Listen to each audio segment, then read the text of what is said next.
আরে ভাই তোমার বড় দিদিও চুল আঁচড়াতে যাচ্ছে, জলদি করে চলো ওখানে। এখন আমি চুলটা আঁচড়ে নি। আর দিদি দাঁড়িয়ে যাও, তুমি ভুল করে ওই চিরুনিতে মাথা চড়াইও না, ফেলে দেবে এটাকে। আরে ভাই কি হয়েছে, তুমি আমার চিরুনি কেন ফেলে দিলে? আর চিরুনি তো আমার ভেঙে গেল।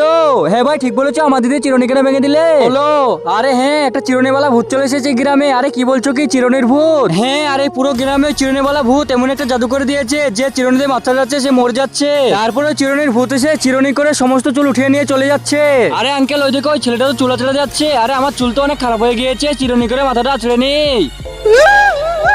আরে আঙ্কেল ওই দিকে ওই বাচ্চাটা তো পড়ে গিয়েছে, আর ওই চিরুনিওয়ালা ভূতটা চলে এসেছে চুল তুলতে। তাড়াতাড়ি করে কিছু করো, তাড়াতাড়ি করে চলো সবাই একসঙ্গে ওখানে।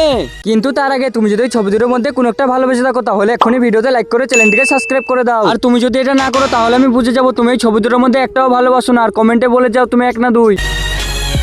এই চিরুনিওয়ালা ভূত, এখন তুই মরে যাবি। তাহলে তুই মারবি আমাকে, এখনই দেখাচ্ছি মজা তোদেরকে। মরবে কিন্তু তুই, আমরা না, পিছনে দেখ।